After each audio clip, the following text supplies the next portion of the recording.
Vamos a ahondar sobre este encuentro binacional en el marco también de la crisis política que enfrenta el Perú con el analista internacional Wilfredo Pedraza, exministro del Interior de Gobierno de Ollanta Humala. ¿Cómo está, Wilfredo? ¿Cómo está, Lucía? Buenos días. Muy buenos días, muchas gracias por estar de nuevo conectado con toda Latinoamérica a través de DNews. Primero para hablar de las relaciones bilaterales, ¿no es cierto?, entre Perú y Chile. La importancia de retomar esta agenda presencial. Bueno, creo que después de haber superado los temas vinculados con las fronteras entre Chile y Perú, el fortalecimiento del vínculo entre dos países fronterizos y hermanos históricamente, sin duda hoy es una realidad.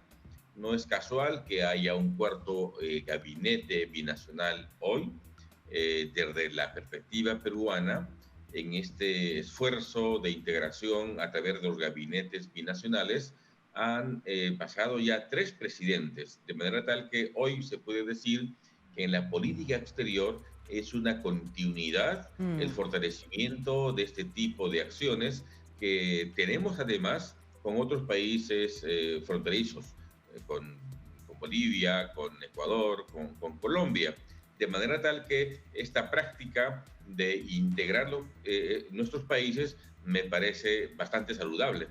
Perfecto, una política de Estado, como le decimos en Chile, respecto de las relaciones multilaterales o bilaterales, ¿no es cierto?, del gobierno peruano. Eso es positivo dada los distintos presidentes que, como usted señala, han pasado por el gobierno estos últimos años y las crisis políticas que enfrentan no pasan a llevar esta mirada que es favorable para la ciudadanía según ambos países. ¿Por qué? Yo diría que es bastante favorable porque, de hecho, Chile en el Perú en los últimos años ha ido creciendo de un modo importante en inversión privada. La inversión, que suma más de 6.000 millones de dólares en los últimos 20 años, ha generado para el Perú poco más de 20.000 puestos de trabajo fijos. Consecuentemente, la relación económica, solo para citar un tema, es un aspecto creciente, importante, con fuerte presencia de la inversión chilena. De hecho, en los últimos años lo que más ha crecido en la relación económica Chile-Perú ha sido la inversión en el sector inmobiliario, que es un sector en crecimiento y con alta demanda en el Perú. De manera tal que creo que la agenda que usted ha señalado en la introducción a la entrevista denota además que no solamente nos limitamos a temas de carácter económico, sino también a aspectos vinculados con el desarrollo cultural. Por ejemplo, un tema importante tiene relación con la posibilidad de continuar avanzando en la homologación de títulos profesionales entre Chile y Perú.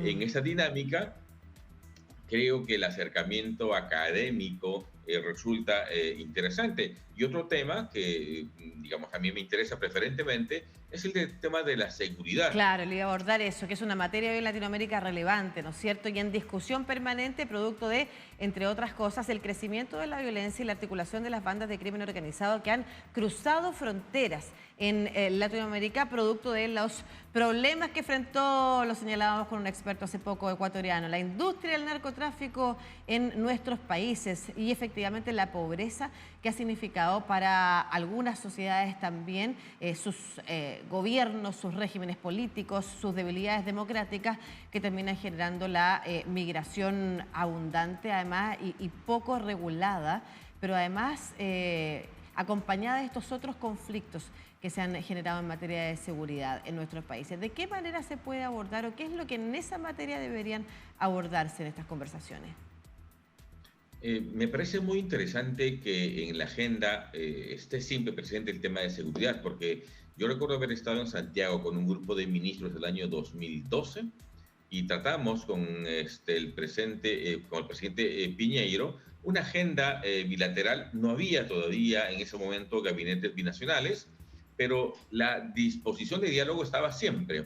Así que trabajamos varios temas: fortalecimiento de cooperación en la lucha contra el crimen organizado, el narcotráfico. Se diseñó, por ejemplo, entonces la posibilidad de, y hoy es una realidad, de que en la frontera Chile-Perú haya un solo control migratorio y aduanero, y así funciona hoy, de manera tal que la expectativa es importante y en seguridad, reitero, algo que sin duda interesa a los países y a las familias también es cómo luchamos con mayor énfasis con el fenómeno del narcotráfico, el crimen organizado, la minería ilegal, la trata de personas, que son los temas, entiendo, principales en una agenda vinculada con la seguridad y donde los países, por supuesto, si fortalecemos nuestra cooperación, nos irá mucho mejor. Claro que sí, eso es lo que han señalado varios de quienes desde el mundo de la política o desde el mundo de la investigación o el análisis académico también nos han señalado la importancia de fortalecer un bloque, porque trabajando por separado los problemas no se van a poder controlar. Son problemas que se conectan, que nos conectan obligatoriamente aunque no queramos entre los distintos países, y que efectivamente abordarlos en conjunto puede ser una materia mucho más útil. Desde ese punto de vista, ¿cuáles cree usted que son los desafíos que tiene Latinoamérica y a los que la relación entre Perú y Chile podrían aportar, contribuir? Creo que fortalecer de una manera bastante eficiente la lucha contra esos fenómenos que antes hemos mencionado. El crimen organizado en general no conoce fronteras. Por tanto, se articula en la región cada vez, diría, con más energía. Y eso es un asunto central. Ustedes no tienen hoja de coca. Nosotros tenemos hoja de coca. Chile es un país de tránsito, claro. De manera tal que creo que fortalecer los niveles de cooperación, el intercambio de inteligencia es absolutamente fundamental. La transferencia de información entre las policías bilaterales me parece también sumamente importante, porque solo de esa manera podemos proteger a nuestras familias y también las economías, ciertamente. El narcotráfico inyecta dinero ilegal en grandes cantidades y hoy diría el fenómeno que cada vez crece, por lo menos en el Perú, es la trata de personas. Y eso es un factor que produce tanto dinero como el narcotráfico, aunque por supuesto con costos humanos mucho más intensos. Enfrentar esa circunstancia, ese fenómeno, creo que es, diría, una de las agendas más importantes, y tiene que pasar necesariamente por diseñar correctamente canales de comunicación, intercambio de información, tecnología de punta, por supuesto, en ambos países, y estoy seguro que de esa manera reduciremos sustantivamente el impacto de esos fenómenos. Sí, e imagino además que no solamente en materia de seguridad, entendiendo lo que puede ser la captura y el encarcelamiento, ¿no es cierto? Porque hemos visto cómo en Latinoamérica, en Chile, en Ecuador y en otras partes, desde las cárceles pueden operar también las bandas de narcotráfico. Y se lo pregunto porque estos fenómenos están ligados también a la vulnerabilidad en la que se encuentra en Latinoamérica. Buena parte de la población además empobrecida, aún más agudizando aquellos fenómenos producto de la pandemia, ¿no es cierto?, y la crisis económica que enfrentó el mundo, pero en particular en Latinoamérica nos pilla peor parados. Y esas vulnerabilidades de las que por situaciones de pobreza al interior de los países, por situaciones de migración también en estados de vulnerabilidad, son blanco fácil para la captura y el crecimiento de estas organizaciones de crimen organizado, con los delitos, los subdelitos que se están cometiendo entre medio, ¿no es cierto? Como la subempresa, podríamos decir, de esta industria del narcotráfico, la trata de personas que usted señala y otro tipo de crimen organizado que se está generando, el porte de armas y otras cosas, precisamente por esta articulación que están logrando las bandas, las grandes bandas que están traspasando las fronteras, pero que al mismo tiempo están pudiendo capturar nuevos soldados, como se les dice, a propósito de las vulnerabilidades que enfrentan las distintas sociedades. Usted ha mencionado, Lucía, dos temas muy importantes. Uno es el factor cárcel en el incremento de la delincuencia, y sin la menor duda, desde las cárceles se delinque. El fenómeno de extorsión creciente en la región tiene como origen las cárceles. Claro, se han hecho esfuerzos modernizando las prisiones, mejorando la infraestructura, poniendo sistemas de bloqueo de telefonía celular, pero son esfuerzos que no logran un 100% de resultado.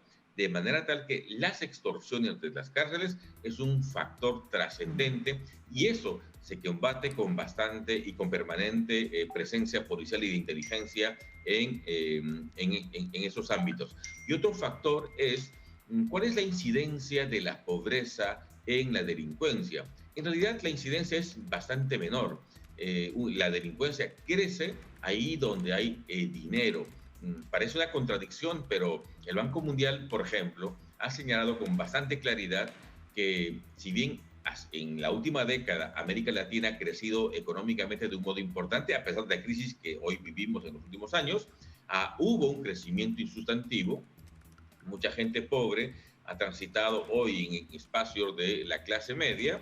Eso también ha gatillado el incremento de delitos, porque de pronto más economía en la calle Claro, y instituciones para combate el crimen más debilitadas. sin la preparación ni equipamiento adecuado.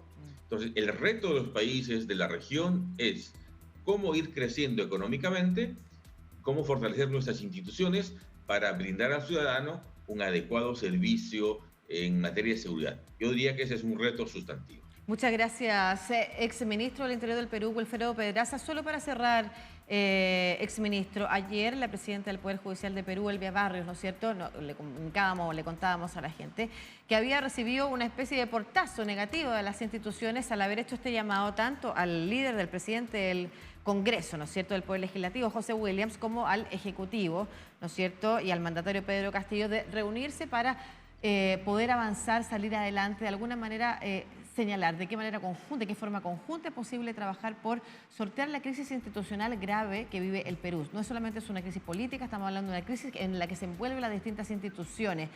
Sin embargo, inicialmente no recibió una buena acogida a ese llamado. Unas palabras para eso, exministro. Es un tema sumamente importante. De hecho, mi país vive lamentablemente una de las crisis más grandes en las últimas décadas. De un lado, la ineficiencia de nuestro gobernante en este momento, y diría de otro lado, la intolerancia de la oposición con un gobierno elegido válidamente. El tema ha sido si la presidenta del Poder Judicial tenía o no tenía competencia para convocar un Consejo de Estado, llamamos aquí. Históricamente, esa convocatoria la ha hecho siempre el presidente de la República. Y claro, es un ámbito político, técnico-político, pero preferentemente político por la agenda. Y en esa dinámica, pues lamentablemente ha sufrido un pequeño desaire que a mí me hubiese gustado que ocurra, porque el espacio de diálogo para resolver la crisis, buscar una salida, me parece fundamental. El Congreso no asistió, algunas otras autoridades, la Fiscalía de la Nación tampoco asistió, y de hecho, aun cuando quienes asistieron suscribieron un acuerdo, que es un acuerdo simbólico, que simplemente formula recomendaciones, sería deseable, hubiese sido deseable más bien, que sin duda ese llamado al Consejo de Defensa de Estado permita el diseño de canales para una salida política a esta crisis. Yo espero que gobierno, oposición y ciudadanía nos podamos poner de acuerdo, primero para sostener esta grave crisis, esta democracia, y segundo para salir de esta situación que está afectando severamente, diría, la situación económica de la mayoría de los peruanos, los más pobres. Bueno, muchas gracias, exministro del Interior del Gobierno de Ollanta, Wilfredo Pedraza, analista internacional, por esta conversación con toda Latinoamérica a través de DNews. Que tengan un buen día. Gracias, Lucía. Buenos días.